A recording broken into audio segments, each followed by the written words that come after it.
Reddit. What is your own personal conspiracy theory? Story 1. Movie and TV companies intentionally leak castings months or years before they're announced in order to gauge reaction. Heard for years that Donald Glover would be awesome as Lando if they ever did a movie like that.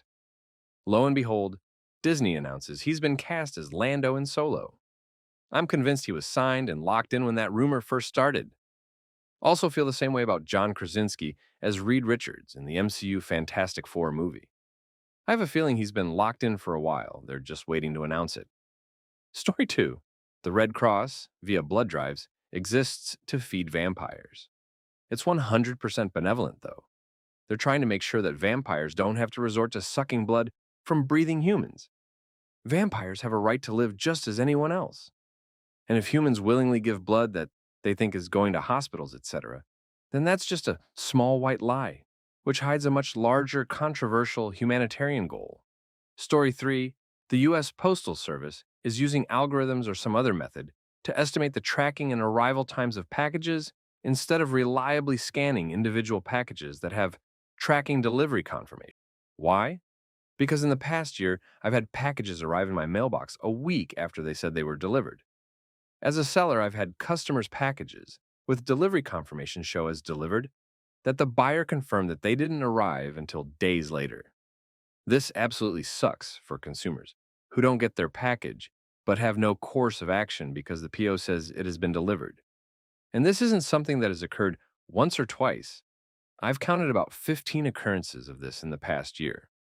The most ridiculous was receiving a package in October that online said it was delivered in July. The pre-printed shipping has a July date on it. I had disputed the charge with PayPal to see what would happen. The seller never responded, and I was refunded my money. Months later, the package arrived. Story 4. There's going to be a large reduction in population largely due to climate problems. But the rich elite are ready for it, and you'll never see a reduction in fossil fuels or reworking agriculture and farming techniques. They will quite literally ride this flaming bus right off the cliff because they have parachutes and a rescue team and finger sandwiches and $5 bottles of water waiting for them. On top of that, you have the Steve Bannons of the world who are doing the above, but also planning to reap power when the power void hits after the catastrophe. So they're pushing for it and resisting all efforts to reduce or reverse the climate issues. It's actually a fairly common tactic used in business. They're creating chaos in the market to destabilize it while being the most stable part of it. When the dust settles, they swoop in and buy up everything on the cheap. Except now the market is worldwide, and therefore, so is the chaos. And they won't have to buy up everything on the cheap. They'll roll in on tanks and take everything worth taking after literally billions die. The only resource they'd be losing out on is human labor. And we're to the point where we don't need that. They only use it because it's cheaper. Story 5. We are living in a post-apocalyptic world. They were right, but we treated it as if it were a joke. We made movies, posters, memes, all this crap about it. But they were right. Now we, the crappers who are left behind, are sitting in this POS world as it slowly degrades back into the chaos from which it came. The real world ended in 2012 because this can't be real. America, Asia, Russia, Africa, Europe, every single major player in the world is going to crap. Yet the vast majority of us sit there looking at the actions of those in power, asking ourselves, who would ever do that? That's insane. Yet it happens, and so it will, ever worse, until we are gone. Story 6. Life on Earth is just an experiment conducted by an alien species that was curious as to how sentient life evolves, develops into the point that they have reached. They mainly just sit back and watch as we learn and grow as a people, but they'll occasionally interfere by adding terrible things to see how we would cope with, overcome these things, if we will just fail and fall apart as a species. Either way, they don't care what happens, just curious. I mean, why would they? Odds are they have many different planets that they are doing the same thing to right now. Story 7, I have a really weird one that has no real basis, but combines a few different conspiracy things, so it's a bit complicated, and I need to establish a few baseline things, and I don't even know where to start. Ancient lost civilizations used special buildings and helmets to alter their state of mind and heighten their intuition instincts to tap into a pool of knowledge. All of that was largely lost and may now be used by a secret society to have an edge over the regular folk. So, to establish a few things, first there is the mud flood theory that posits that thousands of years ago there already existed, relatively, advanced ancient civilization. However, most evidence of their existence has either been lost, destroyed, or covered up for various reasons. One aspect of the mud flood theory that is often spoken of is that these advanced ancient civilizations had access to free energy that they were able to harness via special features in their structure. Connected to that is that Nikola Tesla supposedly rediscovered how the ancient people accomplished that, and his works on transmitting electricity without wires were based on that, alongside some other inventions. Noticeably, after Tesla's death, his documents have been confiscated by the government.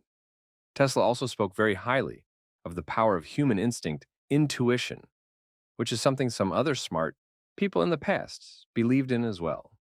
Basically, there's supposedly some kind of universal pool of knowledge, something like the Akashic Records, a place where all knowledge is stored, and that can be tapped into with the power of the human mind under the right circumstances. Story 8. LSD is good for people. In fact, it's the greatest hope for salvation humanity has at its disposal. It was made illegal because the people who took it didn't want to kill random Vietnamese strangers, obey authority figures, or comply with the military industrial machine. It goes much, much deeper, but you'd just think I was insane if I told you the whole truth. All the work gets done here in the realm of the five senses. That's why they have to keep you locked in here, locked into materialism.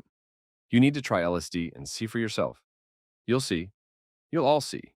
Shakes fist. Story 9. I think Brexit was meant to be a political power playing move. The pro-Brexit Leave Party never thought they would win, just wanted to show they could manipulate a sizable chunk of the public.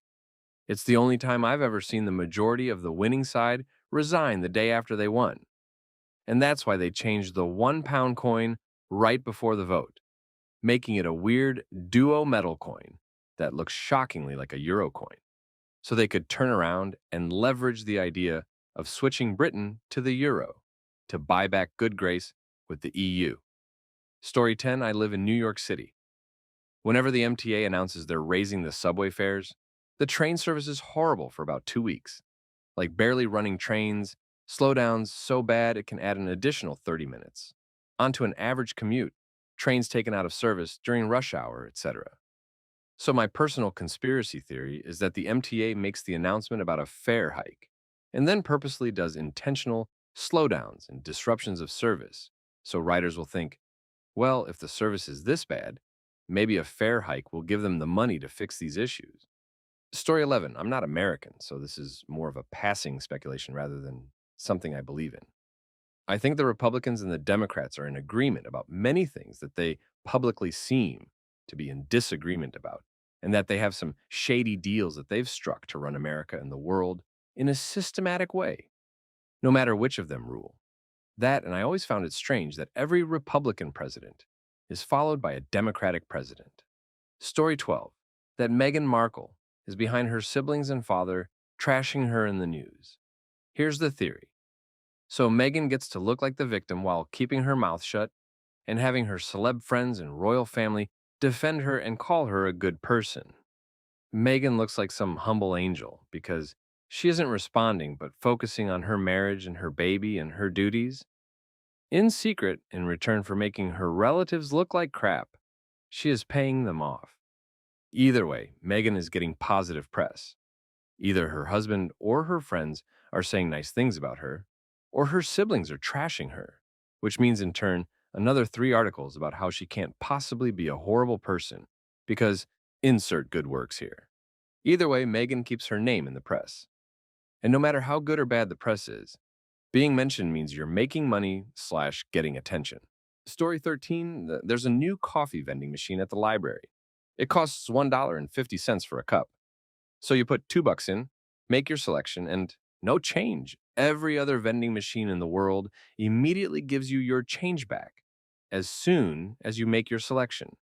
This one brews and dispenses the coffee, and only after you take the cup does a screen button appear that you can press to get your change. But by then, your attention is focused on holding the cup, and it's been so long waiting, there's a chance you've forgotten that you're supposed to get change back.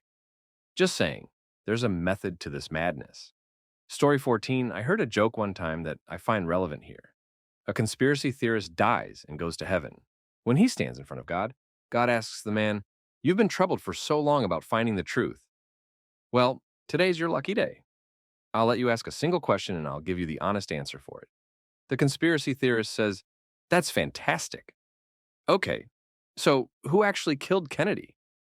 God turns to the man and says, "Oswald killed him." The conspiracy theorist looks at God and says, "This goes higher than I thought." I don't think the joke was really that hilarious, but it does prove a point that people are going to believe whatever they want to believe, regardless of how many facts are presented. I don't believe in conspiracy theories at all, or at least not the alien theories on the History Channel. But it is interesting to hear what people have to say sometimes. Story 15, I wish I found this one sooner, but here it goes. My personal conspiracy theory is that the reason there have been more reports of cryptids and monsters, usually from old folklore or legends, is because of colonization. Let me explain. When the native peoples of their respective homes thrived, these sorts of things were kept in check by shamans, medicine men, etc., who had the knowledge to do so passed down through generations. However, after they were evicted from their homelands and nearly, and sometimes completely, eradicated, they hoarded their secrets, even from their own. And now, hundreds of years later, wendigos, skinwalkers, jinn, and all manner of ancient creatures are able to thrive and wreak havoc completely unhindered. All this because some country wanted more land. Story 16, not much of conspiracy, but a theory, but rather with no proof. Dyslexia, ADHD, autism, etc. aren't disabilities, or rather, everyone has some variation of them. And it's really just side effects of personality slash neurological traits. I reckon everyone has something, but what it is may not yet be discovered, or symptoms are less easily noticeable, that people aren't diagnosed. Having dyslexia, I always found it amazing how many people have dyslexia, or a variation of it, or have it, and not find out till many years into their lives. I feel as we become better at spotting these learning disabilities, I reckon just about everyone is going to fall onto some spectrum, and they aren't things that have gone wrong, as the name implies, as they are labeled as a disability, but rather as much of a quality of someone as the fact they love telling jokes or are introverted. Story 17, it doesn't matter who is president. Left and right always seem to have the same agenda once they are in office, and all give the same excuses. The House slash Senate slash Parliament is against me, so I can't do what I said I would. The media is all opposing my political party, and they all end with, "What I've done is amazing, our opposition is mad." So it was a hard fight. Pick me again so I can do the stuff that I said I'd do last time. In the end, what happens is only what is most financially beneficial to the largest companies, like banks being unable to fail after inviting people who can't afford a loan to buy a house and pay nothing for 5 to 7 years, then ruining the young, claiming all these properties and crippling an international economy. Story 18, the 90s conspiracy fad was social conditioning. Romanticize the lone conspiracy theorist model. So people who see a conspiracy assume they won't get help or support, they have to deal with it alone. It's easy to silence or discredit an individual. It's hard to stop a dedicated movement. It also puts the theorist on the defensive to start, which makes the theorist come off as desperate to be heard, making what they say sound less convincing to anyone listening. Even more importantly, we are now convinced that we won't find evidence, because in X-Files and such, those who have the power to commit conspiracies are smart and powerful enough to ensure it doesn't exist. Now, those who see a conspiracy afoot will announce it with limited evidence. This allows those in power to go into damage control mode prior to evidence being found, where they hide or destroy any evidence. Also, because human nature requires us to have complete stories, conspiracy theorists feel compelled to fill in the blanks, often making logical leaps to bridge the gaps. Unfortunately, these leaps can go in the wrong direction, making the conspiracy theory appear invalid. Story 19, it's not necessarily a conspiracy theory, but a theory nonetheless. I have a theory that ischemic strokes caused by smoking are your brain's way of trying to save those who are addicted to nicotine. A study done on nicotine consumption in rats showed that rats with small amounts of ischemic damage done to a certain part of their brain lead them to all but quit receiving nicotine by choice. Those who didn't receive the ischemic damage continued to consume as much nicotine as they were allowed, thus proving that certain ischemic damage can curb nicotine addiction. The most common form of ischemic damage is seen in stroke, many of these patients being addicted to nicotine.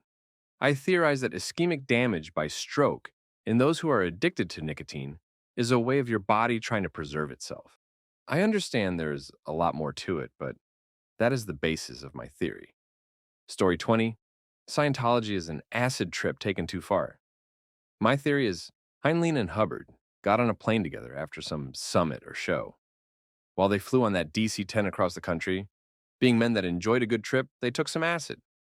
Heinlein one tab, maybe two. Hubbard, the whole damn sheet. While on that flight, Heinlein goes over his ideas for a stranger in a strange land. Hubbard, tripping, comes to believe he is Michael Valentine. They get off that plane, and Heinlein goes off to eventually write one of the best books he ever wrote. Hubbard thought he was Space Jesus and never came down. Story 21, pretty mundane one, but very personal. My mom was forced out of the last college she taught at for basically being too good at her job. She taught English and journalism, and also ran the school paper, which went from being a barely 3-page bulletin to doing actual investigative work.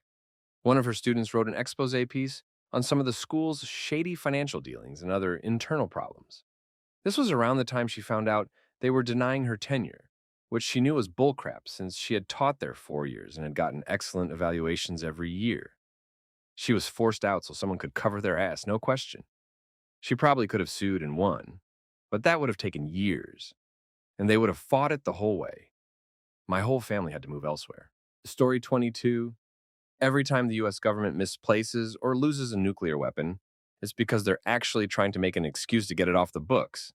That way it can be sold to allies, gifted to allies, or moved to strategic locations without having to answer to anyone. The weapon doesn't exist, so it can be anywhere, so long as they can keep it hidden. This came up a while back when I was serving in Afghanistan, and the Army Times reported that 7 nuclear warheads had been misplaced in Iraq. Apparently, the Air Force personnel in charge had misplaced them, and then found them again a few hours later. Something tells me that the security involved with transporting nuclear weapons would not allow for them to be misplaced ever. So if they are, it's intentional. Furthermore, the fact that they misplaced a group of 7 nuclear warheads exactly made me wonder. Usually ordnance packages come in sets that can be stacked efficiently, like 6 times 6 for some, or in a pyramid stack or whatever. Something that makes them sit securely without wasting space and given their specific weight limits. I can't figure out how you'd create a package of 7 exactly. Maybe 8 with 1 tube empty, but that doesn't make sense. Maybe 6 with 1 loose warhead, but that doesn't make sense either.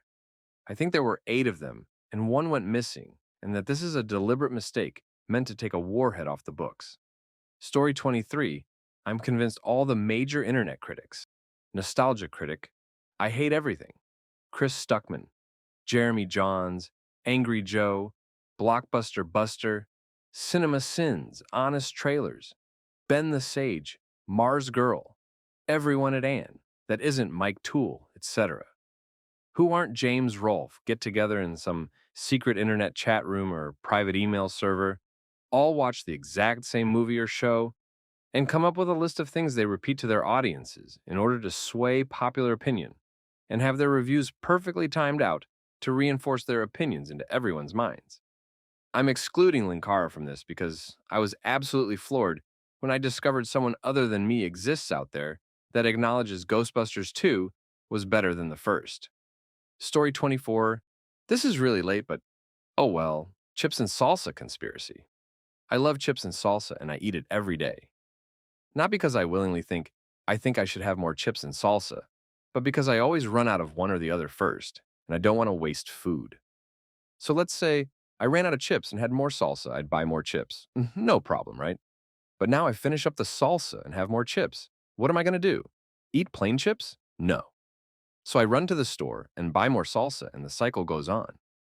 I believe that chip and salsa companies conspire together against us so that this happens and people like me who don't want to waste food keep buying their food.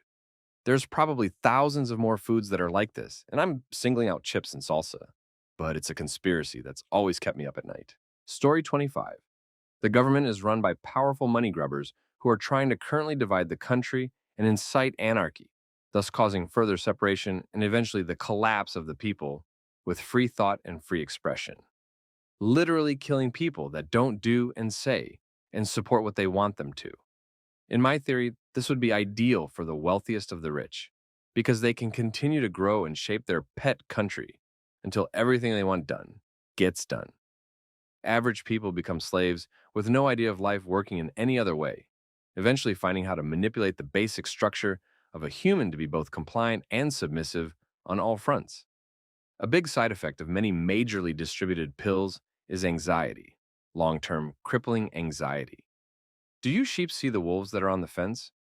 They've been there a while, and only a few notice them at first. Unless something changes soon, we're all royally and unavoidably screwed. Story 26. West German car manufacturers in 60s, 70s, and 80s, and early 90s created the myth of German quality and painted French or Italian or Japanese or Scandinavian or Russian, etc. vehicles as unreliable crap boxes. They made a gentleman's agreement not to crap on each other. As a result, for a large amount of time, a lot of non-German manufacturers gained bad rep. Renaultists are plagued with electronic issues, Peugeots are crappy, Citroens can't go uphill. Fix it again, Tony and yada yada. Except a lot of the targeted cars were quite reliable. If they weren't, Fiat would not be one of the big manufacturers today, along with all the other slandered ones. German manufacturers themselves actually have a long list of unreliable cars under their belt, as much as French or Italians or even Brits. And they lost the slander fight against Japanese in late 80s and against Volvo when they introduced seatbelts royalty-free. Actually, I've not seen a surprisingly reliable German car since the Volkswagen 124. BMWs have the highest average of annual repair prices and so on. Story 27, my conspiracy theory, is that beavers are sentient and are trying to take over the world and force us all to build dams for them. Canada is just a puppet country that is really just controlled by beavers. That is why Canadians are so nice, is because they have had the will beaten out of them by the beavers. The beavers will not stop until every waterway in the world is clogged and all the trees are cut, chomped down. And the squirrels are ragging a shadow war against them because they wish to keep the trees. The beavers don't even need all the dams. They just wish to make us suffer